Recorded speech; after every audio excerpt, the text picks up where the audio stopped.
This is Democracy Now!, democracynow.org, The War and Peace Report. I'm Amy Goodman. We turn now to Egypt, where the nation's in a state of crisis. Egyptian President Mohamed Morsi has rejected an ultimatum from his country's armed forces to respond to massive protests or face removal from office. On Monday, the armed forces gave Morsi 48 hours to outline a roadmap for reconciliation or be ousted by the military. That deadline runs out today. The army has announced it'll issue a statement at 10:30 a.m. Eastern Time.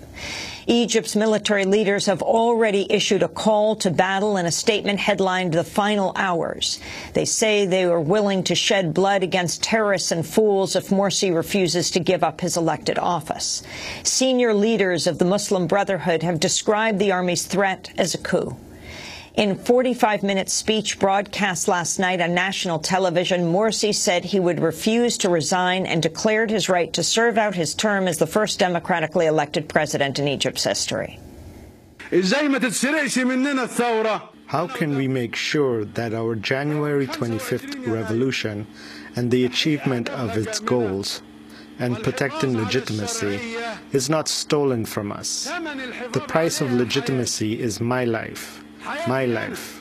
I want to take care of the people's lives.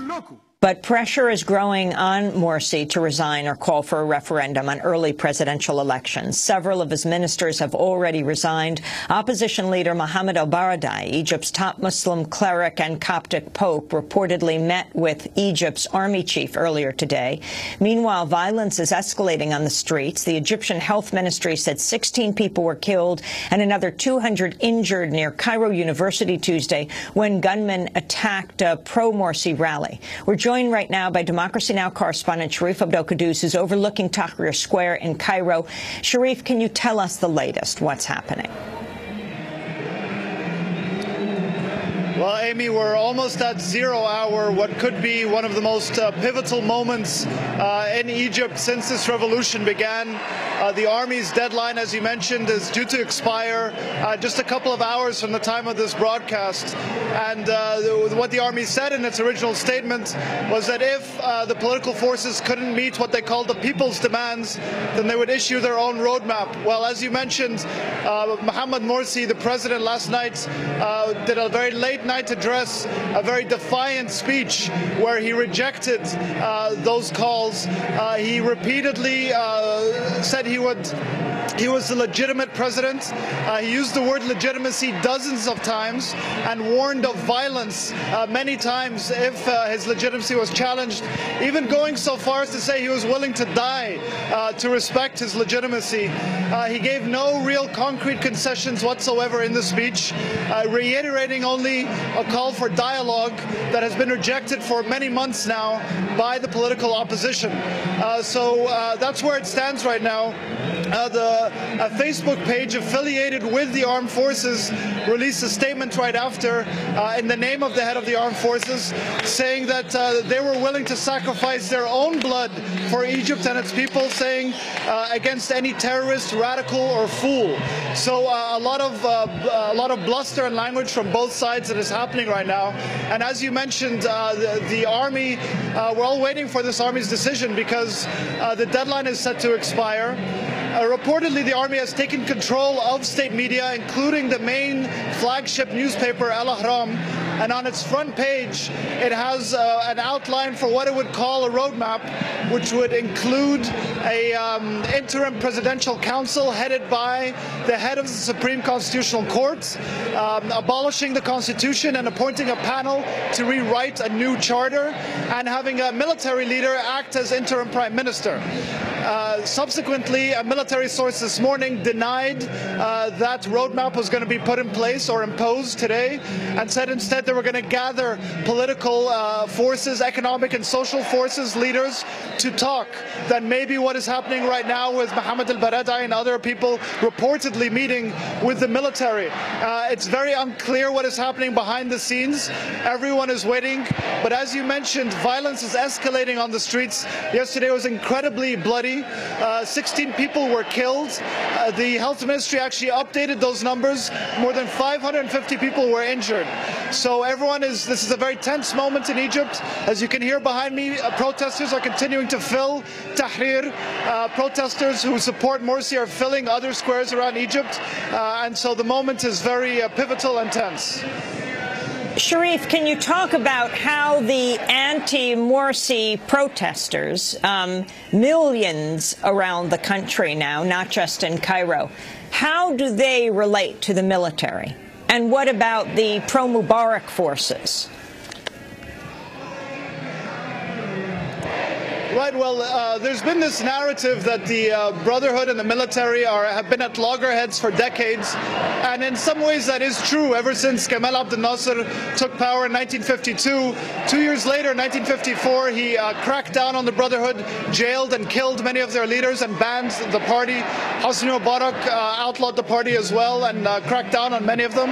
But I think it's very important to remember that since the Brotherhood's rise to power with its election to parliament and subsequently with Mohamed Morsi's rise as president of Egypt, there's been very close collaboration, and the military, the Brotherhood and Morsi's position in power is part of a political pact with the military. We have to remember that the Brotherhood did not participate in what was perhaps the biggest uprising against the military in November 2011 in Mohammed Mahmoud, instead choosing to contest seats in the parliamentary elections.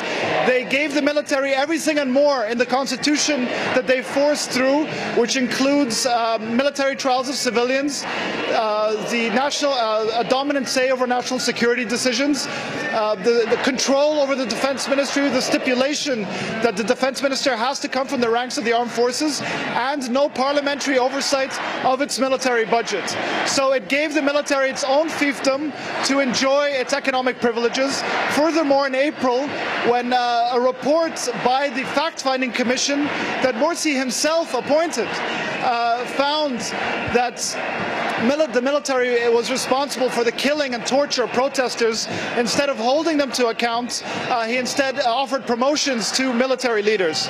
So they enjoyed a very comfortable relationship in many ways, but I think what happened was this mass mobilization that we saw, a popular backlash against Morsi's rule on the streets of Egypt on June 30th, forced the military to step in because it threatened instability, a state collapse, and that in turn threatened the military's economic privileges, which range, they manufacture macaroni and fertilizer, tablet, laptops, you name it. So that's the situation right now that we're seeing.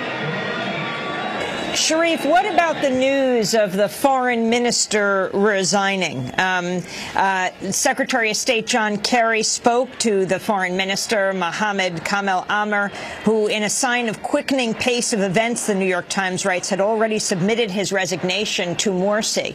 And then the Brotherhood saying, a senior Muslim Brotherhood leader suggesting all those in the party who've resigned are, quote, remnants of the Mubarak government. Right, 6 cabinet ministers have resigned, including, as you mentioned, the foreign minister. Kerry called him after he had resigned, so it shows you how fast things are moving here. Also, 2 spokesmen reportedly resigned. Spokesman for the presidency's office resigned as well. So there's an increasing isolation of Morsi and the Brotherhood alone in power, with a range of political forces. You can hear the crowd behind me getting very loud. They're screaming "Irhal," which means leave, calling on the president to step down. So there is this increasing isolation of the presidency, really in many ways of their own making. They have not sought to engage in any kind of inclusive or consensual political process since the very beginning, instead engaging in backroom deals with people like the military. And this really began in November with a constitutional declaration that placed Morsi's decisions outside of the reach of any courts, which really there's been a downhill spiral since then. So this is the culmination of that. But I think it's important to remember that the main force behind this, while there is a struggle between political elites, remnants of the former regime, the military, the police apparatus, what really is forcing change is coming from the ground up, and that is a revolutionary struggle that is continuing. question I wanted to end with you, Sharif, before we move on to the great Egyptian novelist Adef Soueif. I wanted to ask you, who is more powerful, the military or the people who are protesting now in the streets?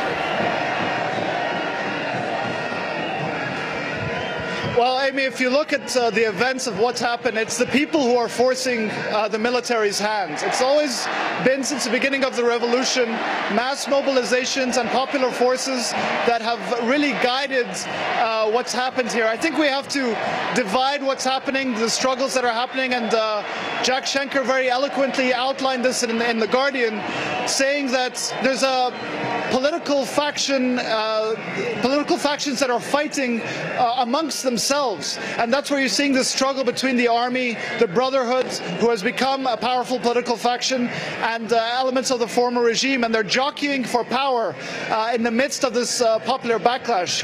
But a more important struggle is the one that is coming from the ground up, and that is a rejection of authoritarianism and a paternalistic form of governance, and that has continued. We saw a rejection of Hosni Mubarak that threw him out of office, a rejection of the Supreme Council of the Armed Forces and the army that was ruling Egypt, and now a rejection and a revolution against the Muslim Brotherhood.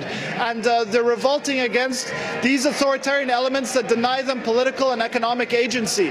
And so there's these two struggles that are playing in parallel, and it's not just a binary of the military or the Brotherhood or elements of the former regime. But are the people afraid of the military as well? I'm sorry? Are people afraid of the military as well? I mean, we can hear the resounding calls below and the call and response in Tahrir as you speak, Sharif. Well, there's been a warm embrace of the military by large portions of the people here. We've seen helicopters fly overhead to wild cheers from the crowd, people saluting officers, even having police officers in protests with them. However, there are also other portions which completely reject the military as well as the Brotherhood. So it's a complicated scene. I think many people have been driven into the arms of the military, which is a stunning turnaround from just a year ago when the resounding call of the revolution was down with military rule. Now we have people calling for the military to step in and force this president from power. So it's a mishmash of different opinions and political views, but that have come together in this uprising. We're just about to go to break and introduce Adef Soueif, but maybe you would like to just give us a little introduction to who Adef is, her family, the significance of who we're about to hear from. Well, we're honored to have Adef Soueif join us today. She's a very well-known novelist who was runner-up for the Booker Prize, and her family really is one of the most revolutionary families in Egypt. Her sister is a well-known protester and dissident and activist. Her brother-in-law was jailed under Mubarak and tortured as a leftist dissident, and her nephew Ali Abdel Fattah has been on Democracy Now! A number of times, a leading dissident and blogger as well, who was jailed by Mubarak and by the Supreme Council of the Armed Forces and called for questioning by this current regime. Mona Saif, his sister, founded the No to Military Trials group, which is really one of the leading groups of advocacy against military trials of civilians. And so it's really one of the, it's like a revolutionary royal family that she's a part of, but also a great analyst and dissident who wrote a fantastic piece in The Guardian, and I'm happy that she's able to join us today. Sharif, we want to thank you for being with us. Sharif Abdel Kouddous, reporting from Tahrir Square, Democracy Now! Correspondent, Nation Fellow. We will link to his most recent piece in The Nation called Egyptians to Morsi, We Don't Want You. This is Democracy Now!, democracynow.org, The War and Peace Report. When we come back, the great Egyptian novelist Adef Soueif. Stay with us.